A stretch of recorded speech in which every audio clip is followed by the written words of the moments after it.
Hey there traders, hope you all are doing wonderful. If you're new to the channel, my name is Shaun and I'm an equities day trader, and in this video I want to touch upon entries, or rather accuracy with your entries in particular, and how to improve your accuracy. But before I even begin, let me ask you something. Have you ever gone through where you've taken a look at a stock, you're really positive about trading this stock, you've identified all the key areas of interest for you, you've done all your analysis, and you take the trade just to see yourself get stopped out? Now, it's obviously frustrating, annoying to take a loss, so you just go on to the next stock, but maybe revisit the stock at the end of the day just to see that the stock did exactly what you had initially planned, but just without you. Now that frustration goes to a whole another level. And I get it, I've been there. If you have gone through that too, let me know in the comments below by typing in something that tells me that you have experienced that too, and you know what I'm talking about. So getting on to what can we do about it, right? So I'm gonna state the obvious first, which is you need to have a strategy, you need to have a system that you are comfortable trading, and the system needs to have an edge, a statistical edge that can generate a positive expectancy over the long run. So that's the obvious. So that hopefully you have that already, that you're already trading a strategy. But getting on to the main topic. So what I've found that most traders, including I, when I was struggling with this particular issue, most traders are not specific enough with their trades. So what I mean by that, now let's say you wanna go long on a stock that is gapping up on elevated volume. That's a good thesis that you have behind it. There's a good catalyst. But the moment the stock opens, if you're just going long on it right away, or maybe if it just cracks through the resistance that you were looking for it to first break, that's just not usually enough. You need to have very specific setups, and they need to be very specific, and they need to be very specific in multiple variables. They need to check multiple boxes before you even initiate the trade. So what I mean by that, I'll tell you what I personally have, the setups of mine that I trade, and they're very specific in what I mean by being specific exactly. So there are a few setups. First, I love to trade just purely based on support and resistance levels. That's personally something I feel I'm very strong at identifying these levels, and I love to trade them. But if I'm not getting these trades on these areas, the second thing is consolidation patterns. And the third would be for me is I like to trade VWAP. I personally don't have any indicators, I don't believe in them. So these are the three things I actually like to trade. But even if we go down to specifics of them, so let's talk about support and resistance areas, just to give you an example of what I mean by specific and how specific do you need to really go into it. So if I'm trying to buy support, I need to see very specific candlestick patterns on the 1 minute chart on the support area. And not only that, I need to see that the price action that I'm looking at it's not on low volume. The volume needs to confirm me looking and me trying to buy this stock at this point. Let's say the price comes to this level. For example's sake, let's just say it's the price 10 that I'm interested in buying. The price comes to 10. I want it to show me by immediate rejections. I want to see immediate buying action taking place and the price immediately rejecting 10 and going upward. I want volume to confirm that it is not just some low volume or trading that is happening and the price is being pushed up on low volume. I want to see higher volume happening. That's number second. The third is the level 2 box. I want to see larger, bigger orders on the level 2 box on the offer side, since I'm looking to long. So there are big orders that are displayed, and if they're not always displayed, I want the tape to be confirming it to me that these orders are actually being executed at these prices. So I want a lot of green prints to be showing, or maybe a lot of offers are being filled. So you need to have these. So this was an example of being specific. I need the price action to be confirming, maybe the price candle or the candle patterns. The volume is a must that it needs to confirm. And then of course the tape, which is one of the most important things for any day trader. If you're looking to day trade, you must learn how to read the tape, because that just gives you such a huge edge on your entries and exits even. And another point I wanted to make, if you're still struggling, if you're still finding yourself getting stopped out a lot, you can always give yourself a few strike rules. I know 3 strike rule tends to be very popular among traders. I know some really big traders, 7-figure consistently every single year. They generally have like 3 strike rule.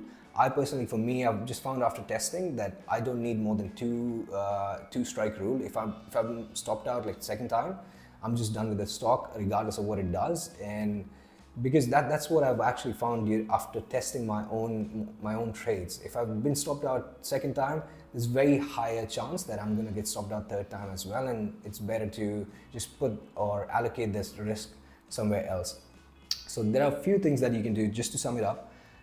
Give yourself a couple of shots because most traders actually allow themselves like a few strike rule, and it's very hard to get it right on the very first attempt every single time. So allow yourself to give this 3 strike rule, but most importantly, go back to the first point that I made. Try to find the specifics of your entries, whether it's a particular price action, whether it's a particular sort of pattern that you want to see on the tape if you're trying to buy VWAP, or maybe if you're looking to buy a breakout of a consolidation pattern, or maybe a key level, or things like that, or maybe specific candle patterns that you just sort of can easily recognize that you've gone through with your own repertoire. So now you learn to recognize them much more easier. So most traders actually do end up not being specific enough. So if you start looking for solutions and looking for specific things that you must see in, or maybe you've seen in your successful trades, start focusing on them, and also start analyzing your trades in a way where you did get stopped out. What was the price action then? And what were the successful trades like? And what were the price actions on the successful ones? And then just try to find the similarities or commonalities. So I'm actually gonna go forward and show a trade that I took today. And I'm actually gonna show you my specifics that I look for in this particular trade that I took today. So hopefully it gives you somewhat of an idea so you can start working on your own specifics that suit your own personality and the way you trade and your trading style. So hopefully that helps, and I'll see you on the screens in just a bit. Hey there guys, hopefully you should be able to see my screen right now. And before I even get on to the main topics, which is entry executions, I just wanted to show you this crazy stock that I was trading earlier today. It is called Drug, DRUG. It's a biotech company. And if you just see, the stock had closed at 22 yesterday almost, and 21.94ish, and it just went all the way to 69, which is about a 216% move. That is crazy. And it's so exciting to be in the stock market when you get to see these sort of crazy things happening. And I was actually trading this stock, but I couldn't trade it this successfully, and because the stock got halted.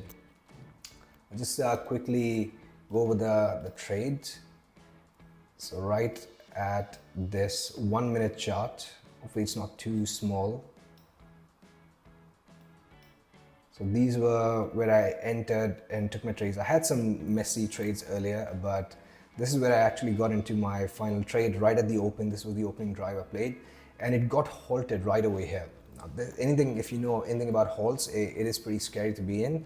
But generally I would let the stock run after the first halt. And generally if the stock opens up after the halt, it tends to continue a bit more. But right at this open, it just didn't really continue. It just fell down, and it didn't really have any thing on the tape that was telling me that any buyers are in there. So I just exited and just made a very small profit of like $170 or something like that. But yeah, let's talk about the main trade. And I wanted to talk about entry specifics in particular. Let's actually go on to this, make it full screen so it makes it much more easier. It's the daily chart right now. Bear with me guys. So initially the plan for me was to short it at 59 as it, so in pre-market it went all the way to 55 and it started moving higher. So the plan for me was to short the stock, wait for it to reach 59.30s, and then short over here and trade the stock all the way up to 57s or 55, depending on how it actually goes and how it actually moves for the day. And if we go down to the 1 minute chart, obviously we can see that it did not do what I was expecting it to do, and the market is still open. It's about 1 p.m. Eastern, so the market is still like halfway there. But if you look at these trades, This trade for me, this was a feeler trade for me, but the feeler trade also just came after it made a big move and with a decent volume compared to it was still pre-market. But this is where the main trade actually started happening. Why isn't it showing VWAP? I didn't have VWAP on the daily chart. I have only on the intraday chart. So I've just added VWAP again. So the reason for me to enter was first this opening drive, which was to the downside. That was a big check in my favor because initially I had just a feeler position because that's something I was feeling. But before adding some real size, I waited for this first move, and then I was waiting for it to give me a consolidation pattern or a pullback to the VWAP and failure from the VWAP. See how specific that is.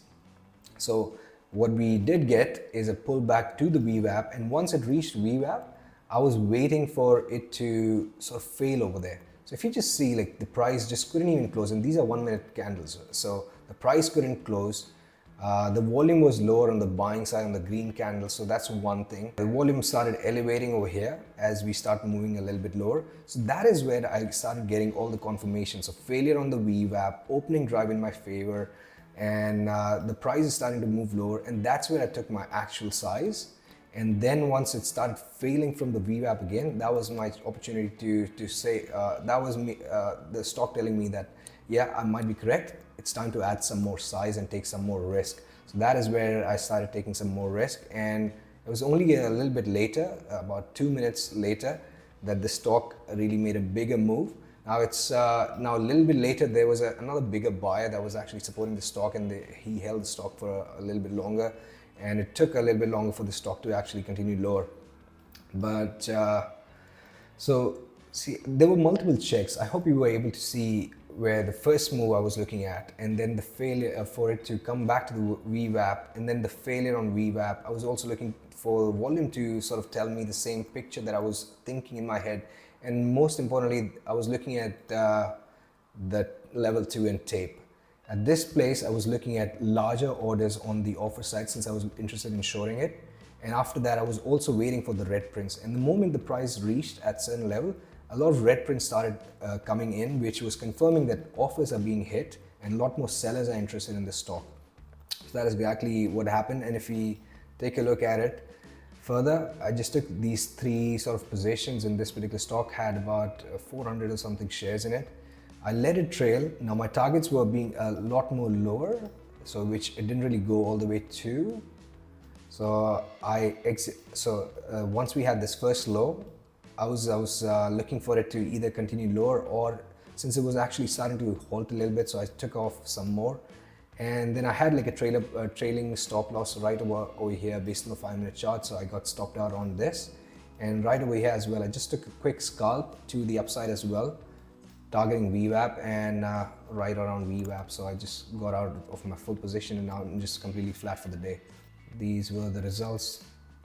Not too bad for $698 for the day. Hopefully that gave you some more ideas on how to be more specific with your entries, and how can, or maybe it gives you some ideas for you to start looking at variables that you can look or start looking at these check boxes that you can look to check off before you even execute any trade. And so yeah, with that, I would just end this video over here, and hopefully that was insightful. If you did enjoy or did find this video helpful or insightful, please consider hitting the like button. It really helps the channel grow. And if you want to see more videos on trading, consider subscribing.